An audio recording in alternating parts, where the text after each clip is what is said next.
Good morning बच्चों। तो अभी तक हमने कवर किया कि चार्ज क्या होता है। इलेक्ट्रिसिटी का पार्ट था चार्ज क्या होता है, कितने टाइप का होता है, क्या वैल्यू होती है, क्या यूनिट होती है, कैसी क्वांटिटी होती है। और वहां से एक आया था कूलम फोर्स, जिसमें नेचर था।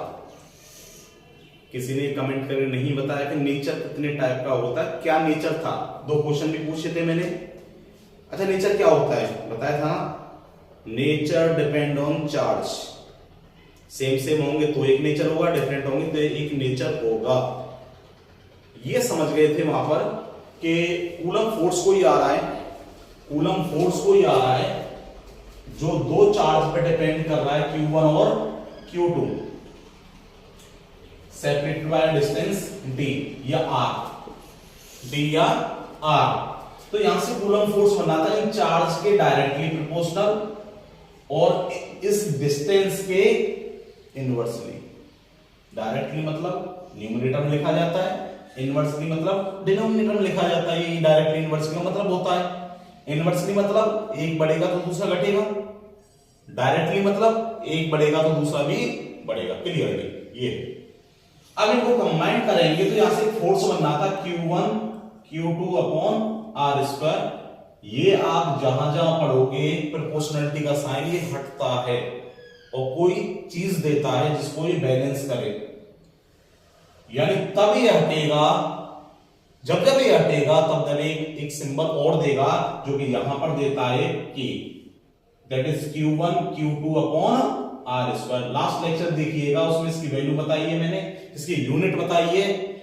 अब ये तो हो गया proportionality constant everywhere, that is 9 into 10 to the power 9 इसकी वैल्यू होती है newton metre square upon coulomb square. लेकिन इस चार्ज और इस डिस्टेंस पे डिपेंड होता है। अब ये चार्ज सेम होंगे तो ये दूर फेंकेगा, रिपेल करेगा, तो एक आता है का रिपल्सिव नेचर। अगर डिफरेंट होंगे तो ये अट्रैक्ट करेगा, क्या करेगा, अट्रैक्ट एक दूसरे को, तब आता है अट्रैक्टिव नेचर। तो लास्ट में मैंने क्वेश्चन पुट अप किया था आपसे कि एक Q equal to F equal to minus के 5 न्यूटन है और एक F इक्वल टू प्लस के 5 न्यूटन है। तो ये बताइए इसका नेचर क्या होगा, इसका नेचर क्या होगा। आंसर नहीं आया है, बताइएगा इन दोनों का नेचर क्या होगा। अच्छा, ये समझ में तो आया हमें कि भाई फोर्स बन रहा है जिससे कूलम फोर्स कह रहे हैं, और ये फोर्स दो चार्ज पे डिपेंड है। ये कांस्टेंट हो गया Q1 Q2 upon r square. अगर ये पॉजिटिव है, ये पॉजिटिव है, ये पॉजिटिव है, ये पॉजिटिव है, तो F पॉजिटिव आएगा ना। अच्छा, ये नेगेटिव है, ये पॉजिटिव है डिफरेंट में, तो F नेगेटिव आएगा ना।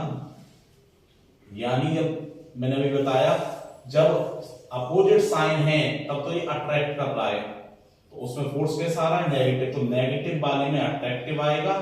और जब सेम है, चाहे पॉजिटिव चाहे नेगेटिव लेके देखो आप, इसे नेगेटिव लोगे, इसे नेगेटिव लोगे, तो नेगेटिव मल्टीप्लाई क्या होता है, पॉजिटिव। तो यानी पॉजिटिव, सेम केस में पॉजिटिव आ रहा है, तो वहां पर जो होगा ये होगा रिपल्सिव।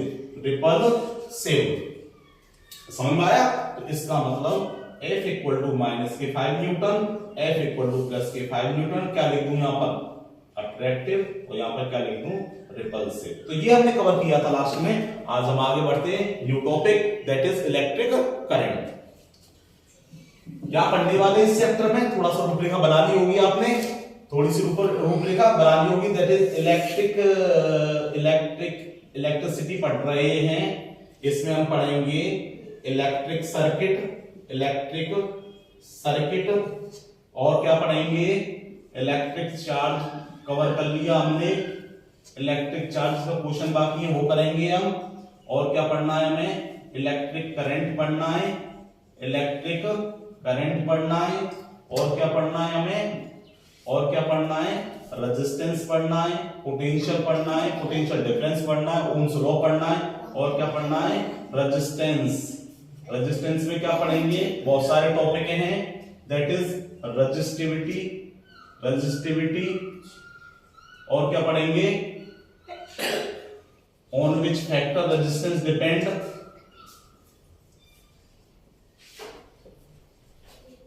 डिपेंड्स, उसके बाद कॉम्बिनेशन ऑफ रजिस्टर, उसके बाद कॉम्बिनेशन में पढ़ेंगे सीरीज एंड पैरेलल, इधर पढ़ेंगे हम पोटेंशियल, इधर पढ़ेंगे पोटेंशियल डिफरेंस, और पढ़ेंगे ओम्स लॉ, उसके बाद हीट पढ़ेंगे, इसमें Joule's heating effect, Joule's law पढ़ेंगे, जूल्स हीटिंग इफेक्ट पढ़ेंगे,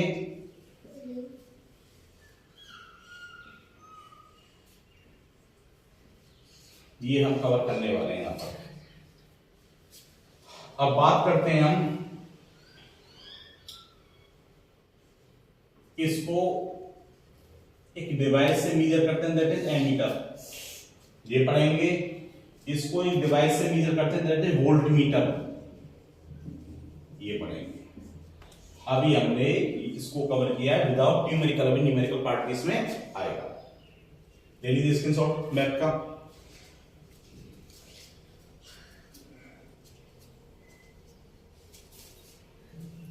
अब बात करते हैं हम इलेक्ट्रिक करंट। सर्किट बचा है, सर्किट में कंपोनेंट आते हैं, component of circuit, component of circuit. तो चलिए चलते हैं आगे। इलेक्ट्रिक करंट नेक्स्ट है हमारा, इलेक्ट्रिक करंट। लगाइए topic electric current. Electric current, अच्छा एक चीज याद रखिएगा, डेफिनेशन में ही फॉर्मूला, ये पहले बता दिया मैंने, डेफिनेशन में ही फॉर्मूला छुपा होता है। ओके, तो चलते हैं। क्या, the rate of flow of charge per unit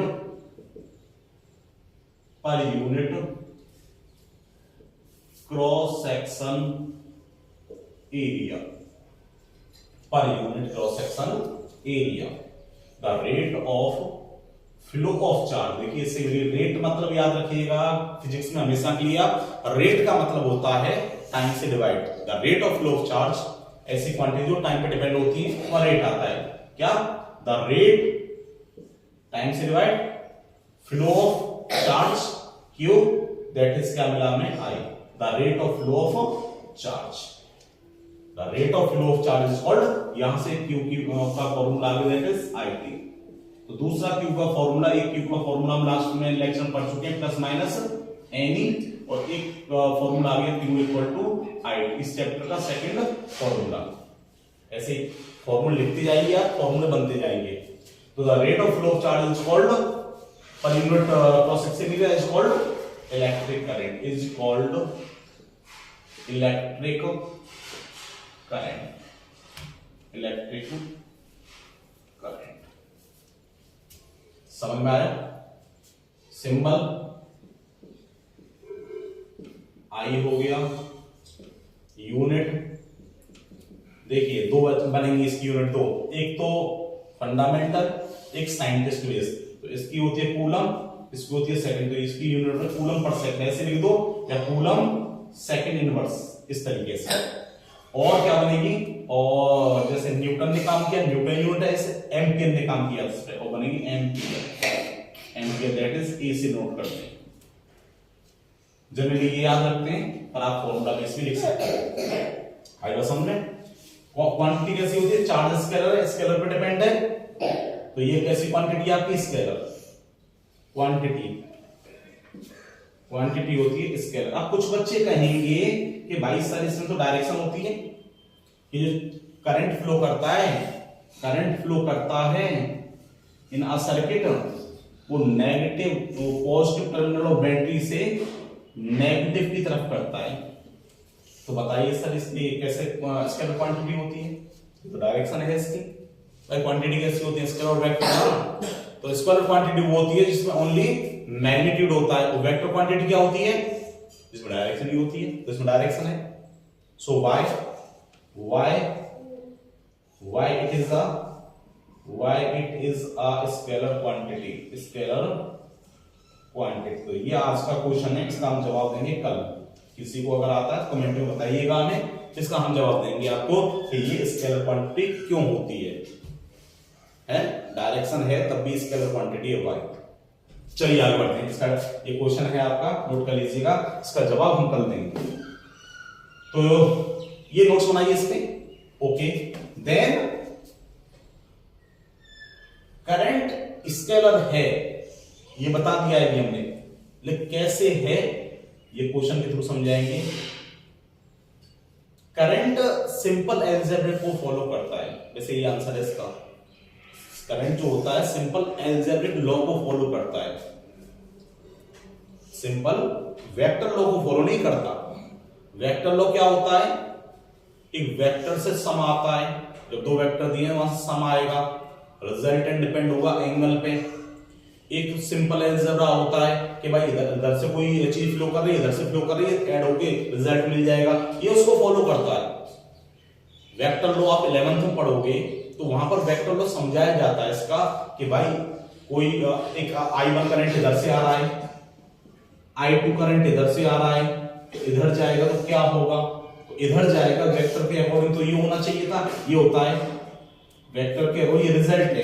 तो वेक्टर के अकॉर्डिंग तो होगा कि sir I1 square I2 square 2I1 I2। अगर ये रिजल्ट, और सिंपल अलजेब्रा क्या कहता है कि I1 प्लस I2, ये रिजल्ट और ये जो सेम होता तो ये वेक्टर होता, क्योंकि डायरेक्शन से रिजल्ट, डायरेक्शन एंगल से रिजल्ट पे इन दोनों का आंसर सेम नहीं आ रहा। तो इसका मतलब ये जो फॉलो करता है सिंपल अलजेब्रा को फॉलो करता है, डायरेक्शन से फॉलो नहीं करता। दूसरा, आप एक स्विच ले लीजिए, ये रहा, इसमें आप टीवी प्लग इन करिए। क्या करिए?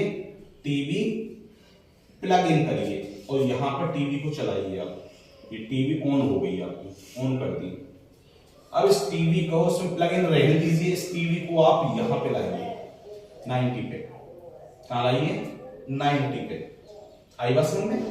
तो यहां पर लाने पर क्या होगा? टीवी ऑन ही है और ये 90 पे चेंज हुआ, तार किस पे चेंज हुआ है? 90 पे। तो इसका मतलब रिजल्ट क्या होना चाहिए था? चेंज होना चाहिए था। वाई बिकॉज रिजल्टेंट जो अभी लिखा था, देखा आपने, a square b square plus 2ab cos theta होता है और cos 90 क्या होता है? 0। तो यहाँ पर रिजल्ट तो चेंज होना चाहिए था, पर रिजल्ट चेंज नहीं है, TV as it is on है। इसका मतलब करंट जहां जो जा रहा था वही करंट जा रहा है, उतने अमाउंट का जा रहा है, डायरेक्शन का कोई फर्क इस पे नहीं पड़ा। तो सिंपल आप ये तो एक प्रैक्टिकली हो गया। सिंपल आप ये कह सकते हो कि सर ये सिंपल अलजेब्रा को फॉलो करता है, वेक्टर लॉ को फॉलो नहीं करता। सिंपल। चलिए ठीक है, आगे चलते हैं। तो यहां तक हो गया करंट का केस। क्वेश्चन लगाइए कि भाई यहां पे I1 है आपका 2 एम्पियर इधर से आ रहा है, I1 4 एम्पियर इधर से आ रहा है, तो I3 क्या होगा? I3 क्या होगा? करिए, ट्राई करिए, स्टॉप कर ट्राई करिए, क्या होगा? बताइए, आंसर बताइए। चलिए करते हैं। इसका मतलब सिंपल ये होगा 2 + 4 = 6 एम्पियर। I3 की वजह 6 एम्पियर। अगला करिए क्वेश्चन।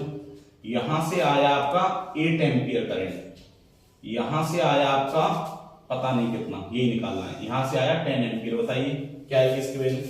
आई की वैल्यू क्या आएगी? समझ में आ रहा है? इसका मतलब जितने इनकमिंग एरो है ना वो जुड़ जाएंगे, equal to outgoing. Incoming current यही होता है, ये जंक्शन होता है। क्या होता है ये? जंक्शन। जंक्शन क्या होता है? जंक्शन पे जितनी चीज आई उतनी गई। जंक्शन सुनते हो ना, रेलवे स्टेशन का नाम होता है जंक्शन, किसी का होता है कैंट, है, किसी में जंक्शन नहीं होता। जंक्शन का मतलब होता है वहां पर कंप्लीट स्टॉपेज नहीं है, जितनी गाड़ी आएंगी उतनी गाड़ी जाएंगी। तो करंट यही है। करंट भाई साहब जो एरो मतलब इनकमिंग, जितना एरो करंट आ रहा है उतना करंट जाएगा। तो इसका इनकमिंग मतलब आउटगोइंग, इनकमिंग मतलब incoming equal to outgoing. Clear? तो यहां पे आप ये देखिए, इनकमिंग का मतलब एरो आते हुए और आउटगोइंग का मतलब एरो जाते हुए। तो इनकमिंग कितना है 8 और एक ये रहा I और जाते हुए 10। इनकमिंग इक्वल टू आउटगोइंग, इसको उधर ले जाओ तो I इक्वल टू आ गया 2 ampere. 10 minus 8 equal to 2 ampere. समझ में आया? ठीक है, तो एक क्वेश्चन अपने आप करिएगा, स्क्रीनशॉट ले लीजिए, इसका कंप्लीट नोट्स है। ठीक है, तो क्वेश्चन लगाते हैं इसका हम एक और लास्ट। तो क्वेश्चन नंबर 3 दैट इज, ये हो गया आपका 4 एम्पियर, ये हो गया आपका पता नहीं, ये हो गया आपका 8 एम्पियर। क्लियर? ये हो गया आपका 6 एम्पियर, ये हो गया आपका 2 एम्पियर, ये हो गया आपका 1 एम्पियर। ये x है और ये y है। तो find the value of x and y। Find the value of x and y। करिए क्वेश्चन, करिए। समझ में आया? इधर से 4 एम्पियर आ रहा है, 8 एम्पियर आ रहा है, 2 इनकमिंग 2 आउटगोइंग, इतना गया। इधर देखिए 6 एम्पियर आ रहा है, 2 एम्पियर आ रहा है, 2 आउटगोइंग। क्लियर? उसके बाद जॉइंट कर दो इसे, यहां से ऐसे गया, यहां से ऐसे गया, तो ये जेड भी निकालिए आप और जेड भी निकालिए, हो जाएगा। कैसे? यहां पे जंक्शन रूल लगाइए, जंक्शन 1 1 ये रहा, एक जंक्शन रूल यहां लगाइए, जंक्शन 2 ये रहा।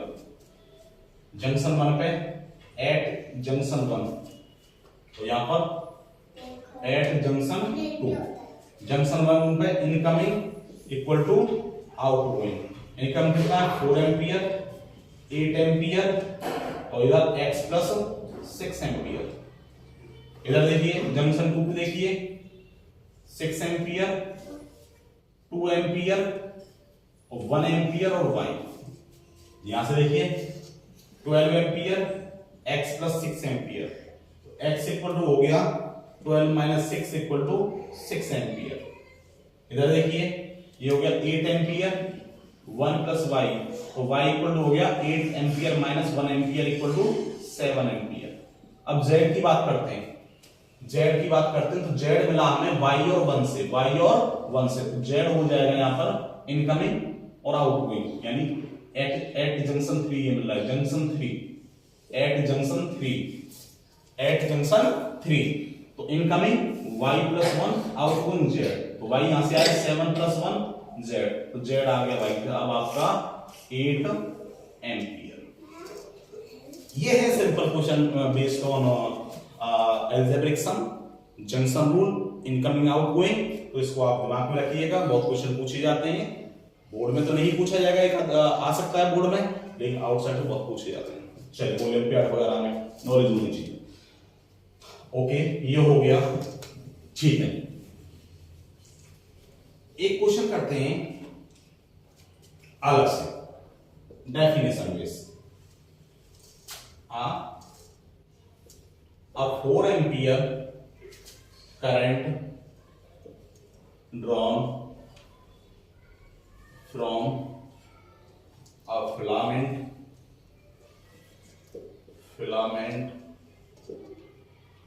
of an electric bulb in for 2 seconds, for 2 seconds. What is the value of charge? What is the value of electric charge? करिए, हो जाएगा। क्या क्या दिया वो देखिए, पहले करंट दिया है, टाइम दिया है। पहले न्यूमेरिकल करने के लिए सबसे पहले याद रखिए क्या दिया वो लिखना है आपको। क्या दिया है? वो लिखना है आपको, और क्या पूछा है वो भी लिखना है। तो यहाँ पे आपको दिया है आई दिया है 4 एम्पियर, टाइम दिया है 2 सेकेंड, और क्या पूछा है सिंबल में लिखिए। एक्चुअली आपको फॉर्मूले सिंबल में याद होगा, तो क्या दिया है वो पहचानिए, उसे प्रॉपर सिंबल में लिखिए आप, और क्या पूछा है वो भी सिंबल में। न्यूमेरिकल करने का सबसे आसान तरीका है, क्या दिया है ये पता करिए सिंबल में, क्या पूछा है ये पता करिए सिंबल में। आपने देखा होगा हर डेफिनेशन में 3-4 चीज करा रहा हूं मैं, कि symbol, definition, formula, type, unit. तो सिंबल से हमें पता चलता है क्या दिया है और कौन सा फॉर्मूला लगेगा और क्या पूछा है। और सिंबल में सारी चीज, फिर फॉर्मूले में सारी चीज दी होती है, एक नहीं दी होती है, पूछिए। अब देखिए इस पे बेस कौन सा फॉर्मूला है, Q equal to I T. तो I कितना है आपका 4 और T कितना आएगा 2, तो 8Q। यहां क्या आएगा बताइए, क्या आएगा यहाँ पे कूलम, इसकी यूनिट होती है कूलम। समझ में आया, कोई दिक्कत? ओके आगे बढ़ते हैं। अब एक चीज और याद रखिए आप लोग, कि जो यूनिट है ना, नई क्वांटिटी आ रही है, नई यूनिट आ रही है, वो सब आपको वन में पता होना चाहिए, वन में, कि यूनिट यूनिटी में कितनी होंगी, क्यों पूछता है। तो अभी हमारे पास यूनिट आ गई एक नई निकल के एम्पियर, क्या है ये एम्पियर। तो 1 एम्पियर क्या होती है, 1 एम्पियर आप समझ लीजिए, सीख लीजिए, खुद लिखना आना चाहिए, किसी की भी 1 में पूछ सकता है, किसी की भी। तो 1 में आपको ये आना चाहिए, कैसे लिखेंगे देखिए 1 एम्पियर।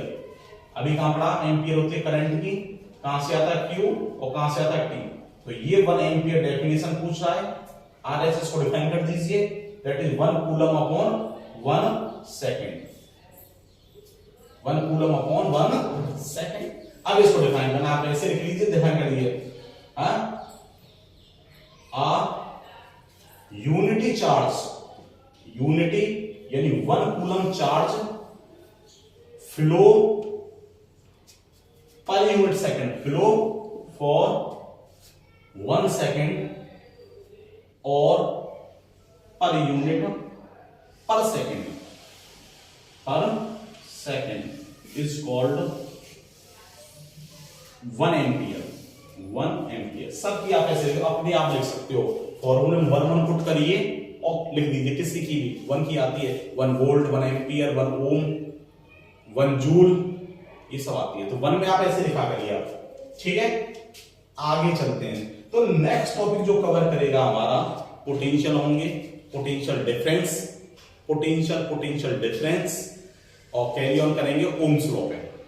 अब दूसरी बात, इसको मेजर किससे करते हैं, डिवाइस मेजर किससे करते हैं, चार्ज से पढ़ा हमने करंट, चार्ज से पढ़ा हमने इलेक्ट्रिक करंट, इलेक्ट्रिक करंट को मेजर जो करते हैं उसे डिवाइस कहते हैं एमीटर और गैल्वेनोमीटर। एमीटर क्या होता है, एमीटर क्या होता है, लो, एमीटर क्या होता है, लो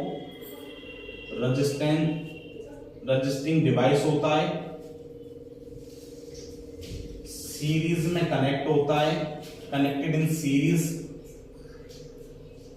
connected in series, connected in series, 2 wire device होता है, 2 वायर डिवाइस होता है, इस तरीके से, पॉजिटिव से पॉजिटिव, नेगेटिव से नेगेटिव। तो किसी भी सर्किट में आप तार काट के आप ऐसे लगा दीजिए, यानी ये बैटरी का पॉजिटिव है तो यहाँ पॉजिटिव, और ये बैटरी का नेगेटिव है तो यहाँ नेगेटिव। तो ये होता है आपका एमीटर। क्या करता है, measure the current, it measure the electric current. ये करता है, इट ऑल्सो मीजर द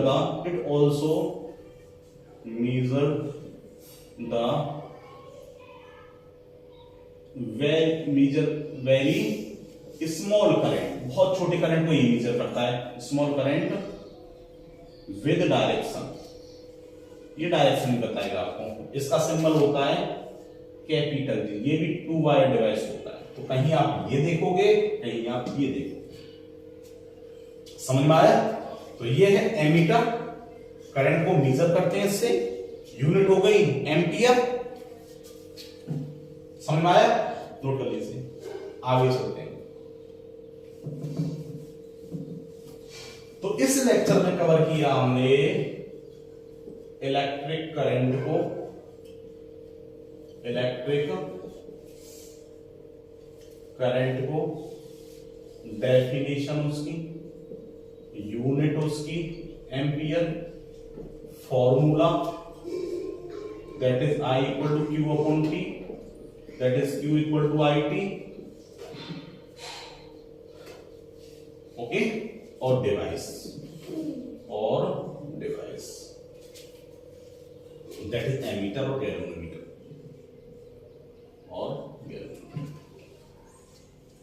तो इसमें इसको करंट को कवर किया हमने। नेक्स्ट में मैं difference potential difference, Ohm's law एक ही में कवर करेंगे, क्वेश्चन कराएंगे।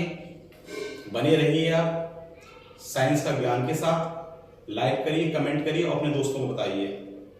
अब जल्दी वीडियोज आएंगी, थोड़ा गैप हो गया 2-3 दिन का, जल्दी वीडियोज आएंगी, फास्ट टॉपिक होंगे और एक दिन में ज्यादा टॉपिक कवर करने की कोशिश करेंगे, स्पीड बढ़ाते जा रहे हैं। Okay, thank you.